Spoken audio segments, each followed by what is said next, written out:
इस तरह के सवाल करने से पहले सबसे पहले हम ये जानते हैं कि इस साइन का मतलब क्या है।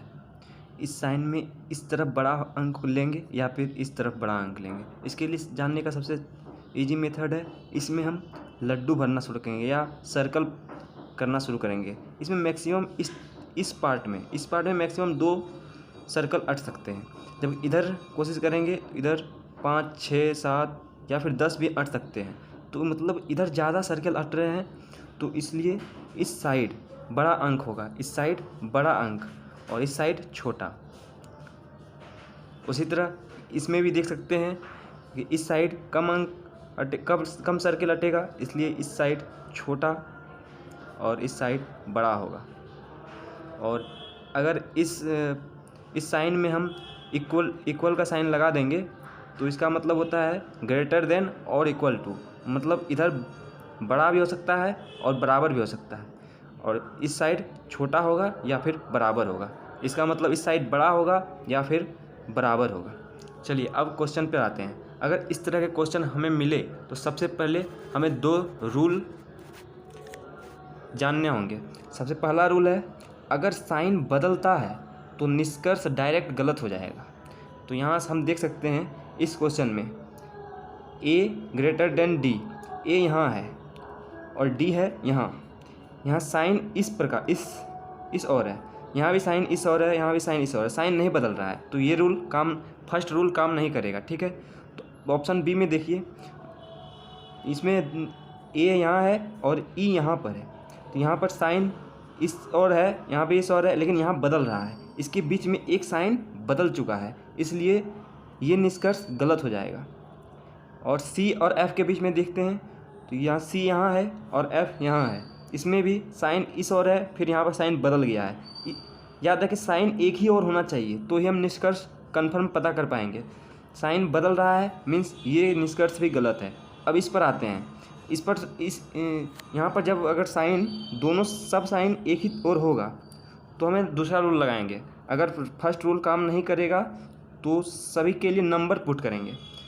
मान लेते हैं ए के लिए नंबर पुट कर दिए, कोई भी अंक हम 8 पुट कर लेते हैं।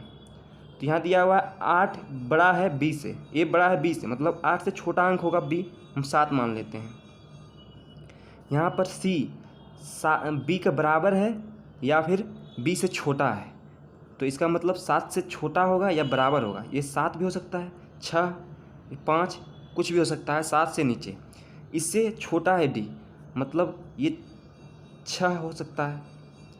इससे बड़ा है, अब हमें जाना है C से F तक, C और यहाँ है F, तो नहीं, हमें जाना है A से D तक, तो A यहाँ है और D यहाँ है।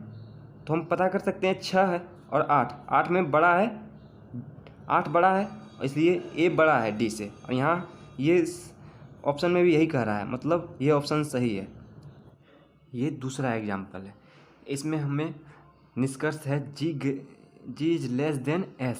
तो हमें देखना है यहाँ G से ग्रेटर देन का साइन आगे की ओर जा रहा है, यहाँ बराबर है, इसके बाद साइन चेंज नहीं हुआ है, इसलिए यहाँ पर वैल्यू पुट करना पड़ेगा। तो वैल्यू पुट करते हैं, कुछ भी मान लेते हैं, G मान लेते हैं 2,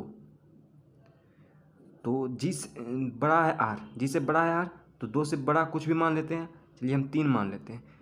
3 से बराबर है A, तो हम फिर 3 ही होगा यहाँ पर A भी, और इससे बड़ा है या फिर बराबर है, तो ये 3 भी हो सकता है और 3 से ज़्यादा कुछ भी हो सकता है, 4, 5 कुछ भी हो सकता है।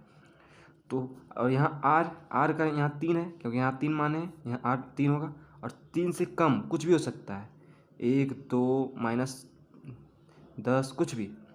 तो अब हम देखते हैं G से बड़ा है S, G है 2 और S कम से कम तो 3 होगा, इसलिए ये बड़ा है, इसलिए फर्स्ट निष्कर्ष सही है। अब निष्कर्ष दूसरे की ओर चलते हैं। S बड़ा है T से, S कितना है, S 3 है कम से कम, और T है, T 1 भी हो सकता है, 2 भी हो सकता है, कुछ भी हो सकता है। T जितना भी होगा -1, 2, -10 कुछ भी, वो 3 से तो कम ही होगा, 3 जो R है, और यहाँ पर S है 3, S कम से कम 3 है, इसलिए T हमेशा S से कम होगा, इसलिए ये भी सही है। धन्यवाद। अगर वीडियो अच्छा लगा तो वीडियो को लाइक करें, शेयर करें और चैनल को सब्सक्राइब करें। और बेल आइकन दबाएं। Thank you.